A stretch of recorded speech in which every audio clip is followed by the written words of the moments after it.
وہ تمام لوگ جنہوں نے کسی نہ کسی لیول پر عمران خان صاحب کے ساتھ بھلائی کی. عمران خان صاحب نے ہمیشہ انہوں نے بیڑیاں جو وٹے پائے. اب جنرل باجوہ صاحب کو دیکھ لیں. جنرل باجوہ صاحب اس وقت ہر ایک فورم کے اوپر ذلیل و رسوا ہو رہے ہیں. ہر ایک جگہ کے اوپر ان کے اوپر آوازیں کسی جا رہی ہیں, ان کے اوپر طرح طرح کے الزامات عائد کیے جا رہے ہیں. لیکن یہی وہ جنرل باجوہ صاحب تھے جو عمران خان صاحب کے ٹینیور میں اور خاص طور پر ایکسٹینشن لینے کے بعد آؤٹ رائٹلی عمران خان صاحب کے ساتھ کھڑے رہے, عمران خان کو ہر ایک موقع پر بیل آؤٹ کرتے رہے. لیکن یہی عمران خان صاحب ہے جنہوں نے جنرل باجوہ کے بارے میں وہ بات کی کہ بندہ کہتا ہے کہ یار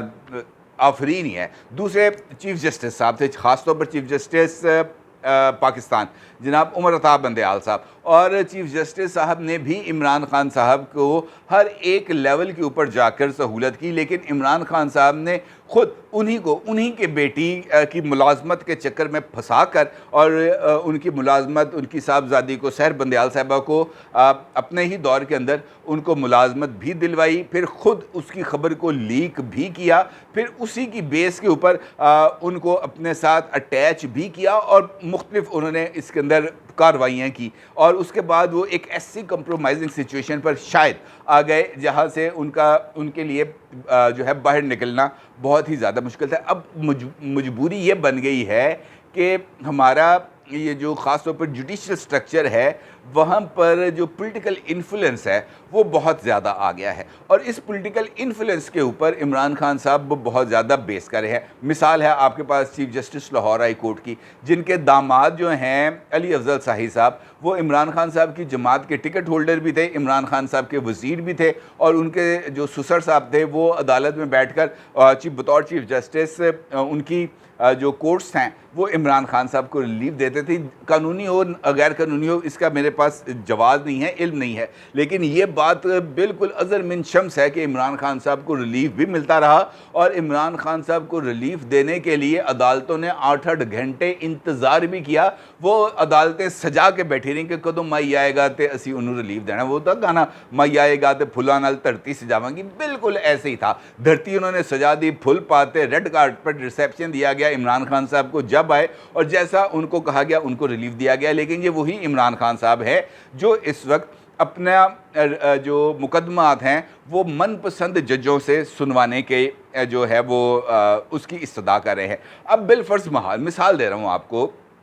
کہ عمران خان صاحب نے یہ جو درخواست دی ہے کہ جناب چیف جسٹس اسلام آباد ہائی کورٹ ریکیوز کر دیں, معذرت کر دیں اور وہ عمران خان کے مقدمات نہ سنیں, بالکل جسٹس گلزار صاحب کی طرح جنہوں نے جسٹس قاضی فائز عیسیٰ صاحب کو ایک باضابطہ عدالتی فیصلے کے ذریعے روک دیا تھا کہ وہ عمران خان صاحب کے مقدمات کی سماعت نہیں کریں گے. اب اگر عامر فاروق صاحب ریکیوز کر جاتے ہیں اور عمران خان صاحب کے کہنے کے اوپر وہ عدالت سے ہٹ جاتے ہیں, تو پھر آپ مجھے اس بات کا جواب دیں کہ کل کو سپریم کورٹ کے اندر جہاں جہاں پر عمران خان صاحب کی درخواستیں جائیں گی اور وہاں پر وہ 3 جج یا 5 جج بیٹھے ہوں گے اور وہاں پر لوگ جا کر اعتراض کر رہے ہوں گے, تب عمران خان کہیں گے کہ یار یہ جج بڑا زبردست ہے, یہ مجھے انصاف دیتا ہے, یہ ان کے اوپر تنقید کیوں کر رہے ہیں, ان کو ہٹانے کی کوشش کیوں کر رہے ہیں. لیکن دوسری طرف بھی اس وقت بھی بہت سارے لوگ میرے سمیت یہ کہتے ہیں کہ جسٹس عامر فاروق صاحب بڑے اچھے جج ہیں, لیکن عمران خان صاحب کو وہ ایک آنکھ نہیں بھاتے. انفیکٹ انصاف کا یہ جو پیمانہ آ گیا ہے کہ جو مجھے انصاف دے گا, جو مجھے ریلیف دے گا وہ بہترین جج ہے, جو مجھے ریلیف نہیں دے گا وہ فلاں پارٹی کا جج ہے. اور اس کے اوپر پولیٹیکل انفلوئنس اور اسٹیبلشمنٹ کے رول جس کا ذکر جسٹس شوکت صدیقی صاحب نے کیا ہے بطور سینئر موسٹ جج اسلام آباد ہائی کورٹ, خود اسلام آباد ہائی کورٹ کی پریمیسز میں موجود ہو کر, یہ تمام چیزیں اس بات کی طرف اشارہ کر رہی ہیں کہ پاکستان کے عدالتی سسٹم کے اندر بہت بڑا خلا پیدا ہو گیا ہے, اور اس خلا کو ایک سرجیکل آپریشن کے بغیر دور نہیں کیا جا سکتا. کیونکہ جہاں جہاں پر اعتراضات کیے جاتے ہیں, جہاں جہاں پر شکایات کی جاتی ہیں, ان شکایات کا ازالہ کیا جانا چاہیے, لیکن اس شکایات کے ازالے کا جو فورم ہے سپریم جوڈیشل کونسل, وہاں پر جا کر کوئی بندہ بات سننے کے لیے تیار نہیں ہوتا. وہاں پر جا کر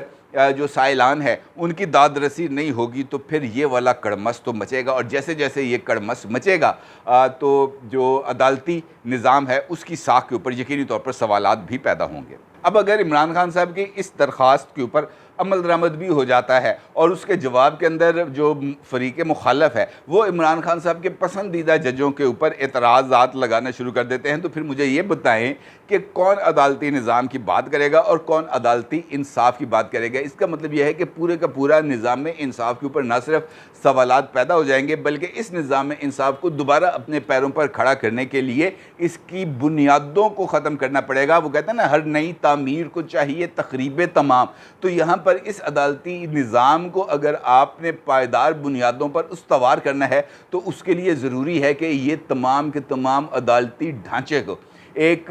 مکمل طور پر گرا دیا جائے، اور اثر نو ویل ریپیوٹڈ ججز کو، ویل ریپیوٹڈ لائرز کو یہ والی ذمہ داری دی جائے کہ وہ آئیں اور بطور جج آ کر اس بات کا فیصلہ کریں۔ ادروائز اے تیرا جج اے میرا جج، یہ والی لڑائی چلتی رہے گی، اس والی لڑائی نے کبھی ختم نہیں ہونا، یہ ایک نیور اینڈنگ سٹوری بن جائے گی۔ اور توشہ خانہ ایک ایسا معاملہ ہے جہاں پر عمران خان صاحب کی جان بچنا بہت ہی زیادہ مشکل ہے۔ سعودی شہزادے کی طرف سے دی جانے والی گھڑی، سعودی شہزادے کی طرف سے دیے جانے والے تحائف، وہ نیکلیسز، وہ ہیرے کی انگوٹھیاں، وہ سونے کی بنی ہوئی کلاشن کوف، وہ سونے کی گولیاں، وہ آئی فون، وہ رولیکس گھڑیاں، وہ عود، وہ اس طرح کے کارپیٹس، وہ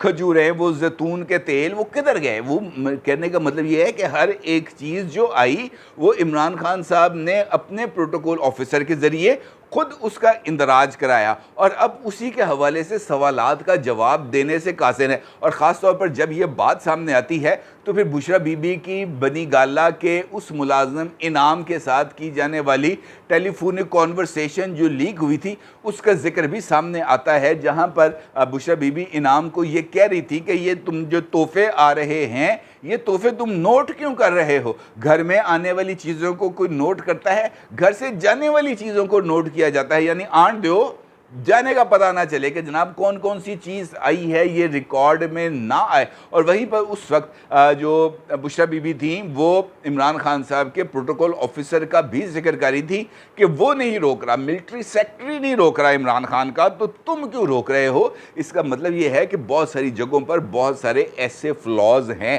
عمران خان صاحب کے اپنے کریکٹر کے اندر بھی ایسے فلاز ہیں جو دور نہیں ہو پا رہے، اور خود عمران خان صاحب ان چیزوں سے ہٹنے کے لیے تیار نہیں۔ اور اب وہ ایک ایسی پولیٹیکل تنہائی میں بھی جا چکے ہیں بدقسمتی سے جہاں سے ان کا باہر نکلنے کا کوئی امکان نہیں۔ آپ کو یاد ہوگا پچھلی ویڈیو کے اندر میں نے عمران خان صاحب کی پرچم لہراؤ مہم کا ذکر کیا تھا، اور میں نے آپ کو بتایا تھا کہ عمران خان صاحب کی طرف سے گزشتہ 3 دن سے سوشل میڈیا کے اوپر ہی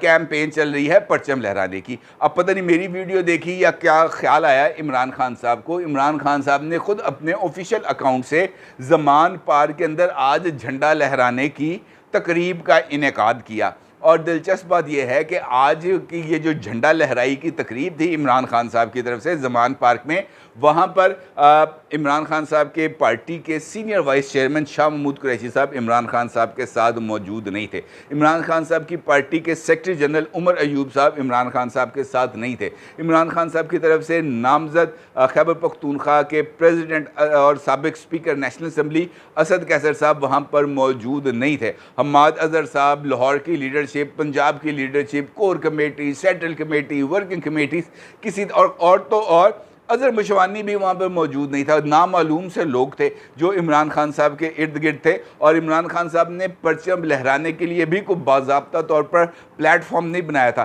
عمران خان صاحب کی کسی گاڑی کا ٹائر وہاں پر نیچے زمین پر رکھا گیا، اس ٹائر کے اندر جو سوراخ تھا اس کے اندر ڈنڈا لگایا گیا، اور عمران خان صاحب نے آ کر جھنڈا لہرایا، اور وہ لہراتے لہراتے وہ دھاگا، وہ رسی بھی کسی جگہ پر پھنس گئی، اور عمران خان صاحب اس کو کھینچتے رہے،